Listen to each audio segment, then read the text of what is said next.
কুল ইন্না সলাতি ওয়া নুসুকি ওয়া মাহইয়ায়া ওয়া মামাতি লিল্লাহি রাব্বিল আলামিন।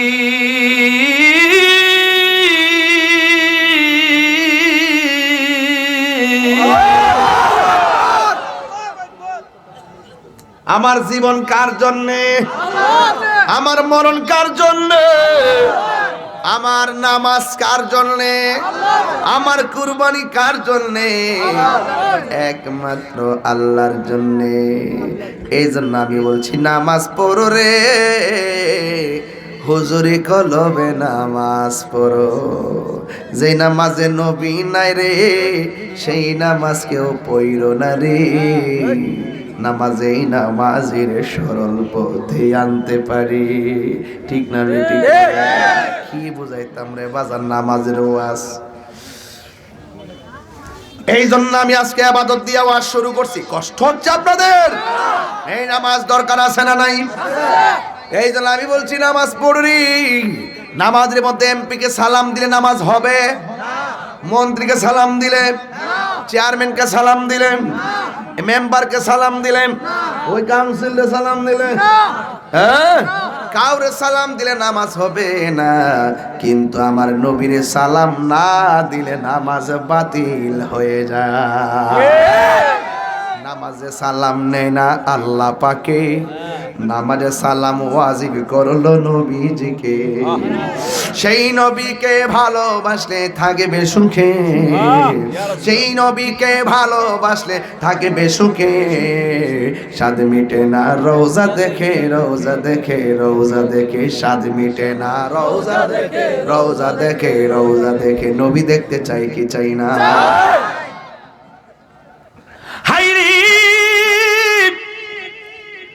আমার নবী বলে উম্মত আমি সব আযাব দেখছি, একটা আযাবের কথা কই। নবী বলে আমি যখন মেরাজে গেছি, নবী জান্নাত দেখছেনি? হাসা ওই বিশ্বাস আসেনি? আহলে সুন্নাত ওয়াল জামাত জিন্দাবাদ, জিন্দাবাদ। আহলে সুন্নাত ওয়াল জামাত জিন্দাবাদ, জিন্দাবাদ। সুন্নিরা এটা বিশ্বাস করে। নবী বেহেশতে যায় দেখে একজন মানুষের পায়ের আওয়াজ শোনা যায়। সুবহানাল্লাহ বলে রে, সুবহানাল্লাহ। হায় রে, তখন শুধু নবী একা। নবী কয় আমি যখন জান্নাতে গেছি, যাইয়া দিকে একটা মানুষের পায়ের আওয়াজ শোনা যায়। নবীরে প্রশ্ন করি ইয়া রাসূলুল্লাহ, নবী গো কার পায়ের আওয়াজ শোনা যায়? এবার আমার নবী বলে ও পৃথিবীর মানুষ, আমি যখন বেহেশতের রুমে রুমে গেলাম, যাইয়া দেখি আমার প্রিয় সাহাবী হযরতে বেলালের পায়ের আওয়াজ শোনা যায়। দুনিয়াতে নবী আয়েশা বলে বেলাল তুমি কি এমন আমল করো, চলাফেরা করো, দুনিয়ায় আওয়াজ হয় জান্নাতে? কি মজা লাগেনি? মজা লাগবে, আরো লাগবে। আজকে ওয়াজ হইতেছে হাকিকতে নামাজ। খালি আপ্পি করে কখনো দাগ ফালাইলে কাম হইতো না। বেদ বুঝ নামাজে হারণ লাগবো। কথা কোন ঠিক না? বেদ বেদ বুঝতে হবে। বেদ প্রাণ দয়াল রে, গৃহস্থেরা দলে দলে হাঁস মুরগি কতই পালে, সন্ধ্যা হলে ডাক দিয়া লয় ঘরে। যার যত পালিত ছিল সকল রে তো ঘরে নিল, আমি একা রইলাম অন্ধকারে। প্রাণ দয়াল রে, সন্ধ্যা হইল ডাকে দিলে না মোরে। প্রাণ দয়াল রে, আর পরীক্ষার সময় নাই, করো জোরে ক্ষমা চাই। শেষের খেয়া না নিলাই আমারে, আমার দিন কি এমনি যাবে, লোকে তোমায় কি বলিবে। এই দুঃখ রইল তাহিরির অন্তরে। প্রাণ দয়াল রে, সন্ধ্যা গইল ডাকে দিলে না মোরে। কিও ও কলাতলির বাবা, ফুসকুনি আসেনি? হাঁস আসেনি? সন্ধ্যাবেলা হাঁস যদি বাড়িতে না ফিরে মালিকে ঘুমাইতে হয় না। কই যা কোন জায়গার যা হ্যাকর দিকে আমি কে ফুসকুনি হ্যাকর দিকে তুই ফুসকুনি চিনস না দিকেও চিনস না তুই ডুবাত ফরগা যা দিঘি ক দিঘি ক তাহলে আমি সরি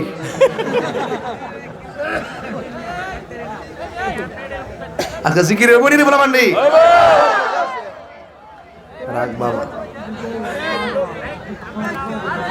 ফুসকুনি বা দিঘির মধ্যে হাঁস গেলে সন্ধ্যাবেলা না ফিরলে মালিকে খুঁজতে যায় কি যায় না যায় কো সুই সুই তুই তুই কই নিও তুই তো হাসে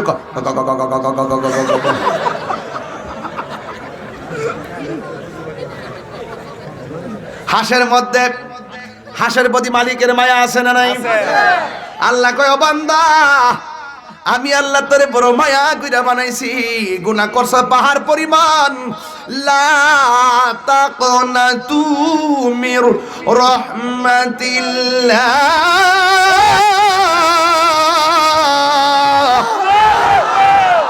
পাহাড় পরিমাণ গুনাহ কইরা এলোমেলো হইয়া গেছো আল্লাহকে বান্দা আমার রহমত থেকে নিরাশ হইস না পাহাড় পরিমাণ গুনাহ কইরা তোরা চলে গেছিস বহুদূর মসজিদে আয়স না আমার খবর লস না ও বান্দা আমি তোরে বড় মায়া কইরা বানাইছি আমার আল্লাহকে রহমত থেকে নিরাশ হইস না ডাকতাছি আয় আয় তওবা কর গুনাহ মাফ করে দিব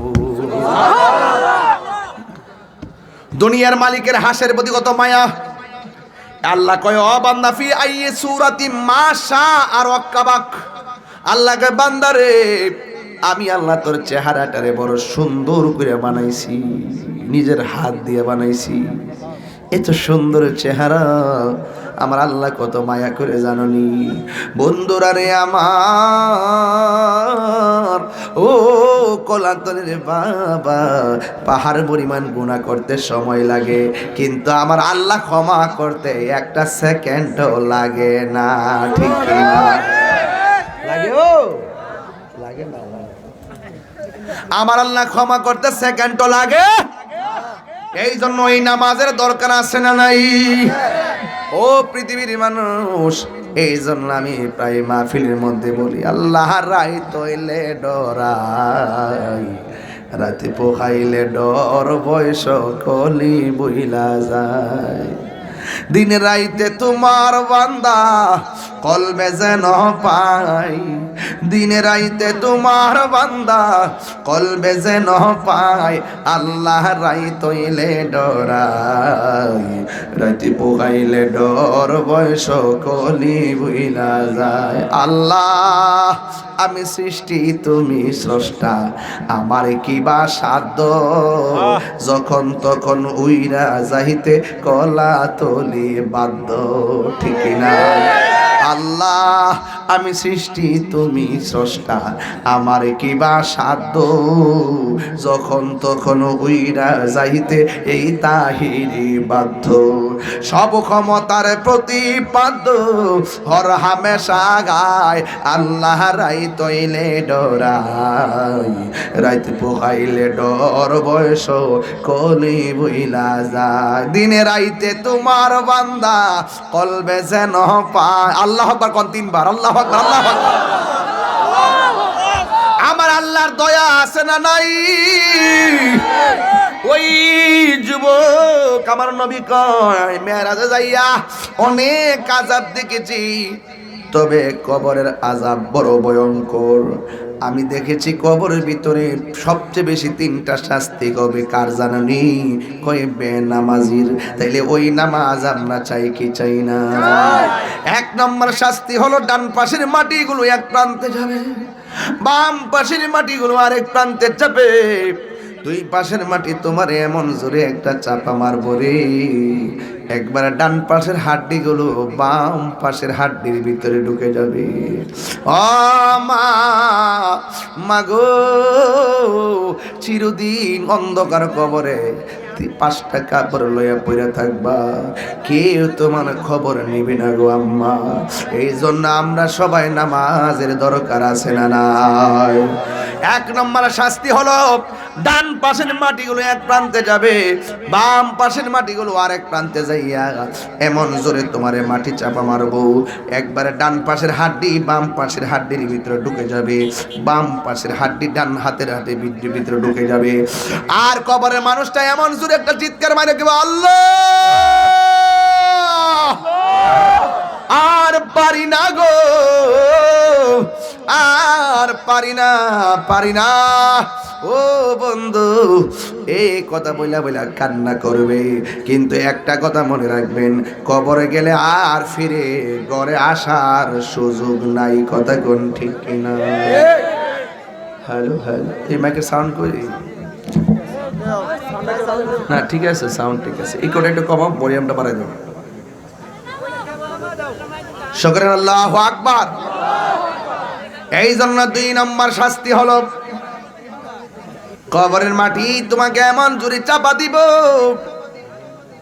ও যুবকের দল, ওই চাপার কারণে তোমার হাড্ডিগুলা গোড়া হয়ে যাবে।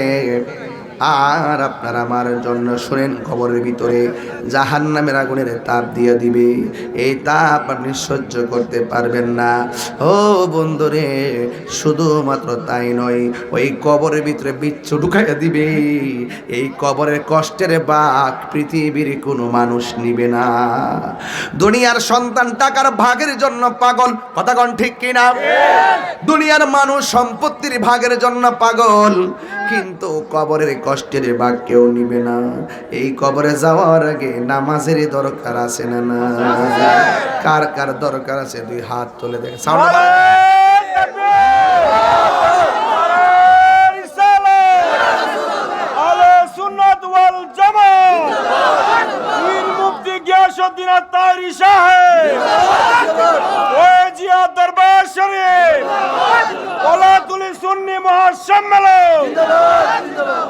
আল্লাহু আকবার বলেন। নামাজের দরকার আছে না নাই? এই যে দেখেন, 1.5 ঘন্টার উপরে শুধু ইবাদতের ওয়াজ করছি। ইবাদত হবে কার? আল্লাহ। আর কতক্ষণ ইবাদত হবে কার? আল্লাহ। নামাজের দরকার আছে না নাই? এজন্য ওয়াকাদা রাব্বুকা আল্লা তা'বুদু ইল্লা ইয়াহ, আল্লাহ বলেন তোমাদের উপর ইবাদতকে আবশ্যক করে দেওয়া হয়েছে, আল্লাহ ছাড়া কারো ইবাদত করা যাবে না। এরপর আল্লাহ কি বলেন শুনে, আল্লাহ কই ওয়াবিল ওয়ালিদাইনি ইহসানা, আল্লাহ বলে বান্দারে, ও বান্দা, তোমরা মা বাবার সঙ্গে ভালো ব্যবহার করো। কার সঙ্গে? মা বাবার সঙ্গে ভালো ব্যবহার করো, কারণ মা বাবার ধমক দিয়ে কথা বলা যাবে না। এই জন্য মা বাবার সঙ্গে